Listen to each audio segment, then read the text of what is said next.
Who is the author of that document? As and answered po, Your Honor. Liwanagin ko po Director Matibag. Opo. Hindi nyo agad pinaniwalaan nung simula, pinadaan nyo rin sa inyong SOP sa investigasyon, kalaunan, pinaniwalaan na ninyo at sa ngayon, pinapaniwalaan po ninyo yung nakasaad dun sa dokumentong yun. Kalaunan po, ito ay ginamit na namin na isa sa basehan po doon sa pattern of violence pagkatapos po namin idaan sa proseso po. So pinaniwalaan nyo na, pinanghawakan nyo na, kumbaga. Sa ngayon po, tama po, Your Honor. Okay. And pinapaniwalaan niyo yun without issuing a subpoena to Las Cañas and clarifying the matter with him. Asked and answered, Your Honor. It's a different question, Your Honor. We're already at this point. Witness may answer. Pakiulit po. So, you mentioned na pinapaniwalaan niyo na siya ngayon as clarified by the chair. So, are you saying that pinapaliwanaan niyo na ngayon without issuing a subpoena to Las Cañas and verifying it with him? Hindi po nag-issue ng subpoena kay Las Cañas, pero meron pong naging verification process. All right. But not with Las Cañas. Who is the author of that document? As and answered po, Your Honor.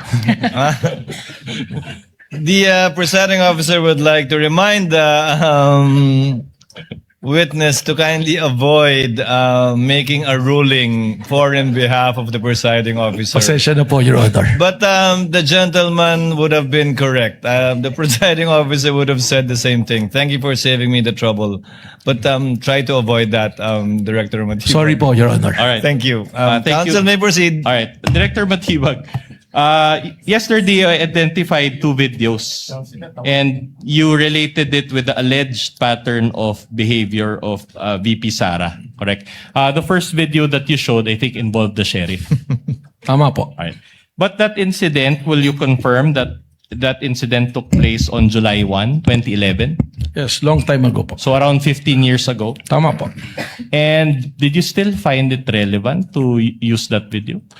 Under po dun sa 5 factors namin, ang tinitingnan po natin sa pattern of violence is the historical behavior. All right.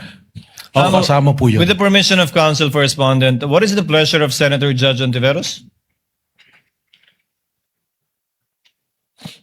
If I may, Mr. Presiding Officer, before the defense moves on to a next question, just to ask a follow-up question of the previous topic.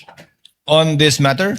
On the matter of the Las Cañas affidavit, Mr. The Presiding lady Officer. may proceed with that question on Las Cañas only. Salamat po, Mr. Presiding Officer. Follow-up question, Mr. Witness. According to your testimony yesterday, you reviewed Arturo Las Cañas' affidavit as part of the larger investigation concerning the Vice President's capacity to carry out the alleged threat. Sa pagkakaalam po ninyo, Director, at batay din sa larger investigation na iyon, sinagot po ba ng Vice Presidente sa anumang paraan yung mga alegasyon sa affidavit na yon ni Las Cañas? Your Honor, marami po kasi kaming, yun nga po yung gusto kong ipaliwanag, marami po kasi kaming mga i-consider na tinatawag natin po na open source intel. Yan na po yung mga news, mga report. At nung tinitingnan po namin yan, si Arturo Las Cañas, meron pa po siyang lumabas na balita noon, nung isinumite niya itong affidavit na to sa ICC. At maalala ko po, meron din po lumabas sa balita na mismong si Vice President Sara Duterte, parang sinasabi po niya roon na hindi ko kailangan ng DDS para gumawa ng kayang gawin ng DDS. Something to that